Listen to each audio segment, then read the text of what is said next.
En el nombre del Padre, del Hijo y del Espíritu Santo. Amén. Hermanos, hermanas, muy buenos días. Bienvenidos, bienvenidas a estas meditaciones sabatinas. El sábado, que de por sí, por esencia, es un día dedicado a María, hoy se convierte en un gran día de fiesta y de filial afecto por la Mater, pues la Iglesia celebra la memoria de la Santísima Virgen María, Reina. María Reina, así se dice más sencillamente, María Reina. Esta advocación, este calificativo de reina, exige muchas e importantes aclaraciones y reflexiones. Diré solo algunas, pues la verdad es que no tenemos mucho tiempo. Antes de hablar de María Reina, me parece importante una breve explicación que nos ayude a comprender la discusión que se está dando en el país sobre el derecho de la Iglesia a congregarse para celebrar el misterio de la fe. En 1952, mientras se redactaba la Constitución de Puerto Rico, varias denominaciones, también cristianas, pensaron que la Iglesia Católica, como porción mayoritaria de nuestro pueblo, podía sacar ventajas y privilegios del gobierno de entonces y de los gobiernos futuros. Por eso lucharon para que en la Constitución se incluyera una cláusula de separación total de la Iglesia y del Estado. Sus diligencias fueron exitosas. La Constitución de los Estados Unidos solo tiene dos cláusulas relacionadas con esa materia. La primera establece que no existirá una religión oficial y la segunda que existirá la libertad de culto. La Constitución de Puerto Rico tiene tres, en vez de dos, tiene tres. Esas dos, la de libertad de culto y la de no oficialidad de ninguna religión, a esas dos hay que añadir la tercera, que ya he mencionado, de separación total de la Iglesia y el Estado. Así se construyó un enredo jurídico incomprensible. Más sentido tiene la tercera cláusula que se incluyó en la Constitución Española de 1978, no de separación, sino de cooperación con la Iglesia Católica y las demás confesiones. La separación total de la Iglesia y el Estado carece de todo sentido lógico y de sentido jurídico. La Iglesia no tiene su gente y el Estado la suya. Tiene una gente el Estado y otra gente la Iglesia. Cuando yo entro en un templo, no dejo de ser ciudadano del Estado, con todos sus derechos, ni renuncio tampoco a mi partido político si es que pertenezco a alguno. Lo mismo ocurre de un modo inverso. Cuando participo en las elecciones o en un mitin político, no dejo de ser católico. Lamentablemente, por mucho tiempo, se nos ha conducido a pensar que esos dos aspectos de nuestra vida corren paralelamente, que nunca deben encontrarse, sino que están condenados a nunca coincidir. Toda esta situación ha terminado en la demonización de nuestra vida política, como también demonizamos otros aspectos esenciales de nuestra vida. Es muy lamentable que haya sido así, pues vivimos como si el Evangelio solo tuviera pertinencia dentro del templo o solo dentro de nuestra casa, como si la palabra del Señor no fuera para ponerla en la cima de una montaña para que alumbre a toda la ciudad. como si la cristiandad no estuviera llamada a ser sal de la tierra y luz del mundo, como nos encomendó el mismo Señor Jesús. No solo debemos cuidar nuestra fe y pedirle a Dios que nos la aumente, también hay que vigilar que ninguna figura, ni del ámbito político ni de ningún otro ámbito, pretenda subordinar la importancia de la iglesia en nuestra sociedad y decir cuándo la iglesia puede abrir y cuándo debe cerrar. La Orden Ejecutiva 2020 de 20 de agosto de 2020, en su sección 19, lo primero que hace es reconocer el derecho constitucional a vivir la fe y a celebrar libremente el culto. Pero este derecho, como cualesquiera otros, no son derechos absolutos. En el mundo jurídico de hoy ya no hay sentido, ya no tiene sentido hablar de derechos absolutos. Todavía en alguna ocasión se habla por ahí de un derecho absoluto a la fianza, que en realidad no es tan absoluto ya. Los derechos, por más genuinos e importantes que sean, pueden renunciarse. Tampoco debemos practicar lo que jurídicamente se llama, una cosa terrible, que se llama el abuso del derecho, que es cuando yo abuso de otra persona, abuso de un vecino, abuso de un deudor, abuso de un compañero de trabajo, mediante la aplicación del derecho. Una situación que no se sostiene y que el derecho la rechaza. El nuevo Código Civil de 2020 establece, aunque ya existía, no es una cosa nueva, pero sí establece claramente en el título preliminar que no puede ejercitarse abusivamente el derecho. Los derechos se viven y se comparten solidariamente, respetando y entendiendo a los demás. Digo todo esto para que podamos justipreciar las palabras que durante esta semana pronunció el señor arzobispo, quien llamó la atención sobre un asunto importante. La Iglesia ha cumplido con las órdenes ejecutivas y lo ha hecho excelentemente. Pero también, en un momento tan crítico, que la experiencia misma nos convoca a la acogida del orden constitucional con alguna resignación y con mucha paz. En esta experiencia hay que aprender de nuestro pastor a ser firmes sin ser recalcitrantes. Que en este momento lo más importante no es tener la razón a rajatabla, sino vivir en paz. No hay que renunciar a lo esencial, pero sí a lo dispensable.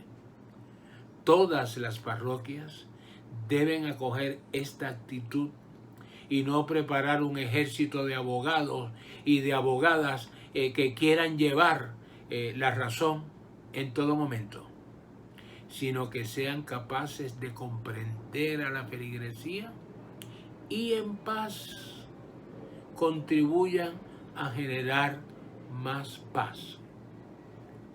También hay que decir que en este momento es muy apropiado practicar lo que llamo, o voy a llamar ahora, la inteligencia religiosa.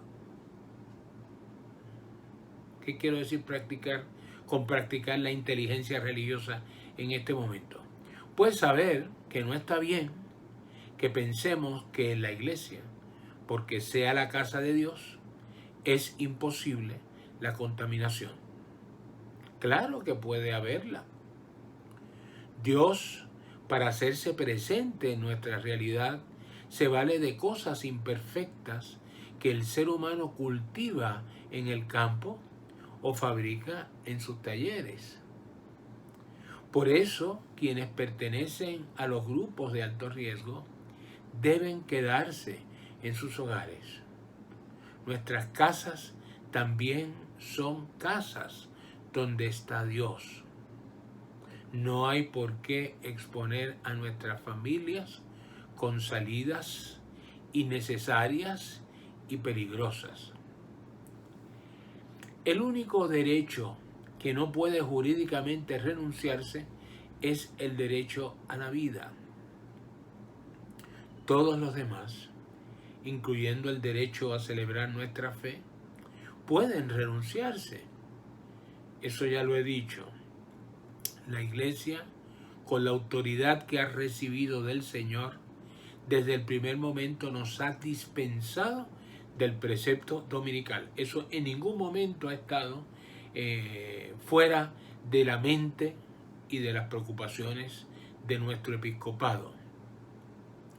Acogernos a esta dispensa, especialmente si esto nos causa alguna incomodidad, nos brinda la oportunidad de convertir esa molestia en una pequeña mortificación que podemos ofrecer a Dios por el bien de nuestra familia y de nuestro país. Dios siempre está en medio de su pueblo, siempre nos acompaña, también en medio de la pandemia. Pero Él es el primero que quiere que seamos prudentes. Así que quienes decidan continuar participando en el culto deban aceptar también con gusto los inconvenientes que puedan causarle las normas tan estrictas a las que tenemos que someternos. Pidamos al Espíritu Santo que se derrame sobre nosotros y nos permita entender qué es lo correcto y qué es lo incorrecto, a saber hasta dónde llega mi derecho y en qué línea comienza el derecho de las demás personas, a distinguir en qué momento debo defender lo que en derecho me corresponde y cuándo debo callar por el bien de la comunidad. Qué bueno que aquí, en nuestro medio, podamos expresar nuestra fe y en este día dar gracias a Dios porque una vez asunta al cielo, Dios coronó a María y la convirtió en reina y madre nuestra. María es la reina y en cuanto tal, la protectora del realengo. Explico esta expresión de María como protectora del realengo. La palabra real tiene en nuestra lengua dos significados. Uno que proviene del latín, res rerum, que significa cosa. Por eso hablamos de los derechos reales, es decir, los derechos que tenemos sobre las cosas. El segundo significado también deriva del latín, rex regis, que significa rey. De ahí que cuando hablamos, por ejemplo, de la familia real, nos referimos a la familia del rey. Al rey también mencionamos cuando hablamos de las cosas realengas, pues antiguamente el rey era el dueño de las cosas que no tenían un dueño conocido. Un perro realengo era un perro del rey. Es en este último sentido que nos queremos sentir realengos. Queremos sentirnos que pertenecemos a nuestra reina, a María. Hoy queremos abandonarnos en sus brazos, abandonarnos en sus manos y renunciar a todo. Hoy queremos rezarle una vez más esa oración tan hermosa y tan conocida siempre. Oh Señora mía, oh Madre mía, yo me ofrezco enteramente a ti. En prueba de mi filial afecto, te consagro en este día mis ojos, mis oídos, mi lengua, mi corazón, en una palabra, todo mi ser. Ya que soy todo tuyo, oh Madre de bondad, guárdame y defiéndeme como cosa y posesión tuya. Amén. El reinado de María no es un reinado propio. Su título de reina proviene de ser la Madre de Cristo, único Rey del universo. En la Constitución dogmática Lumen Gentium, Luz de los Pueblos, sobre la Iglesia, el Papa Pablo VI afirmó: la Virgen Inmaculada, preservada inmune de toda mancha de culpa original, terminado el decurso de su vida terrena, fue asunta en cuerpo y alma a la gloria celestial y fue ensalzada por el Señor como Reina Universal con el fin de que se asemejase de forma más plena a su Hijo, Señor de señores y vencedor del pecado y de la muerte. María, como rezamos en las letanías, es reina de los ángeles, de los patriarcas, de los profetas, de los apóstoles, los mártires y los confesores, de la Virgen, de las vírgenes y de los santos, reina concebida sin mancha de pecado original, reina de los cielos, del Santísimo Rosario y de la familia, reina del clero y reina de la paz. Su coronación no fue, sin embargo, la consecuencia de una generosidad en la que María no acumuló ningún mérito. No. Por eso, con tanta razón y para tanto provecho nuestro, el Padre Larrañaga nos dice que María, antes de ser Señora nuestra, fue Señora de sí misma. Esto significa que ella, que a tantas veleidades pudo entregarse, siempre desplegó una conducta controlada e intachable. Que ella, que tantas cosas pudo pedir para sí misma, siempre pidió para los demás. El primer milagro que por su intercesión realizó Jesús fue para favorecer a unos recién casados allá en Caná. Que ella, que tantos privilegios pudo pedir, dedicó su vida de adolescente a atender a personas enfermas y ancianas.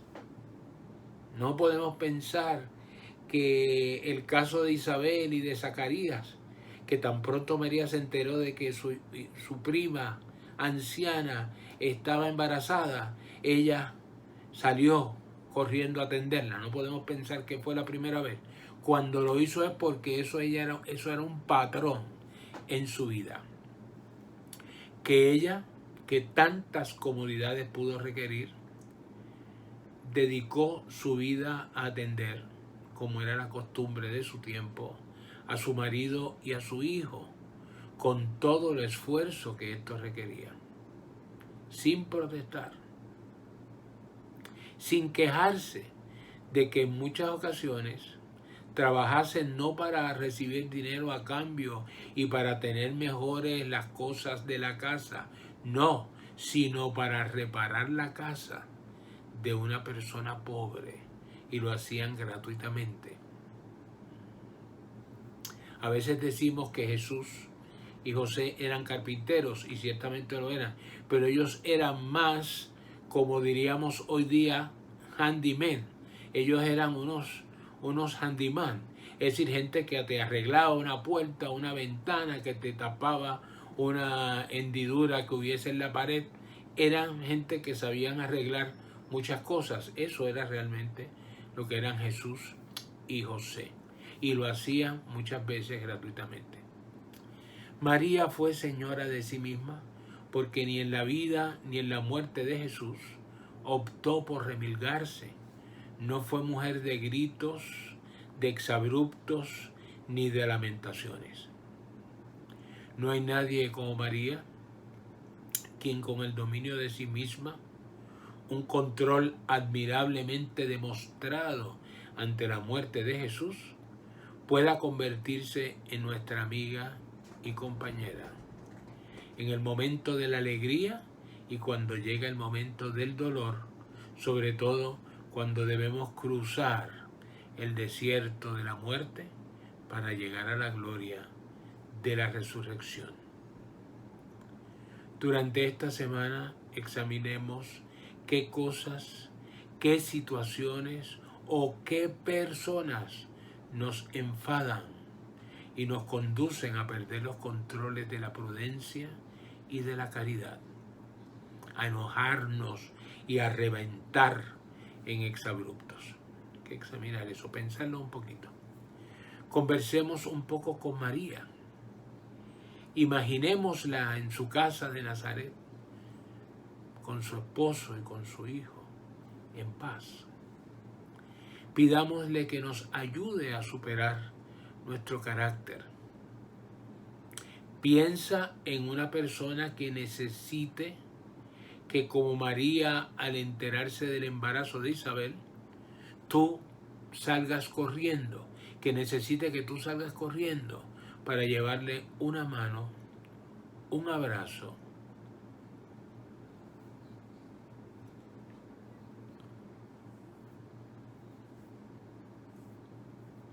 Dios te salve María, llena eres de gracia, el Señor es contigo. Bendita tú eres entre todas las mujeres, y bendito es el fruto de tu vientre Jesús.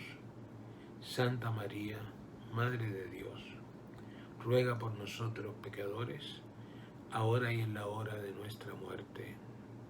Amén.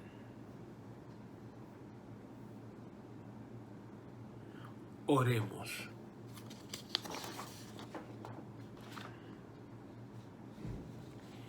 Te bendecimos y te glorificamos, Señor Dios nuestro, en este día en que tenemos la dicha de celebrar a María como Reina nuestra.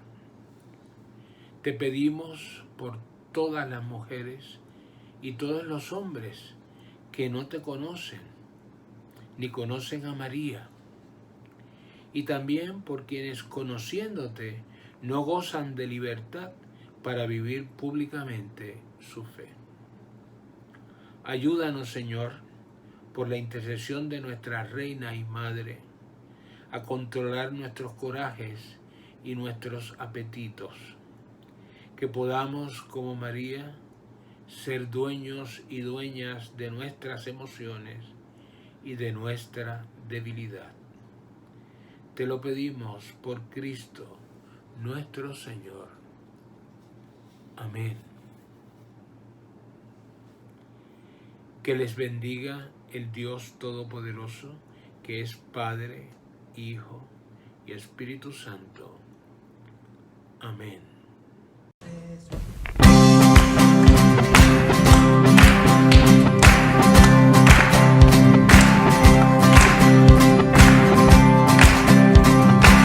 Reina del cielo, llena de gracia, Madre admirable, Madre de Dios, pura y humilde aunque no entendías, todo le decías sí al Señor.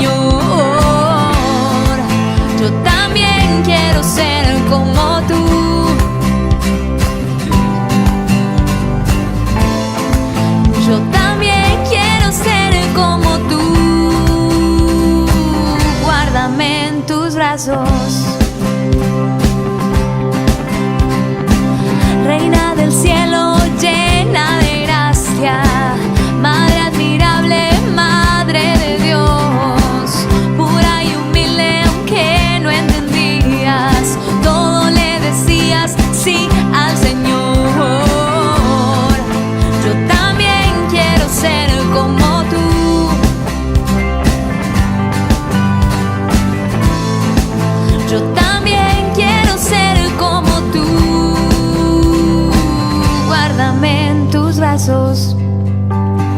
Me acerco a ti, me acerco a Dios. ¿Dónde estás tú? Está el Señor. Me acerco a ti, me acerco a Dios. ¿Dónde estás tú? Está el Señor.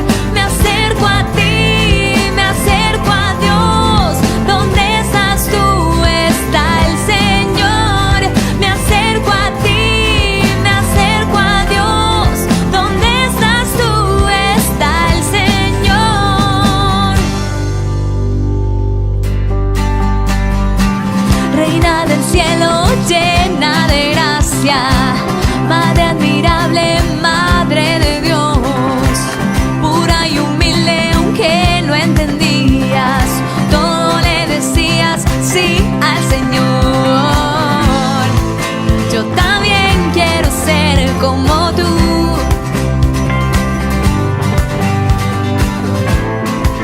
Yo también quiero ser como tú. Guárdame en tus brazos. Me acerco a ti, me acerco a Dios. ¿Dónde estás tú? Está el Señor. Me acerco a ti, me acerco a Dios.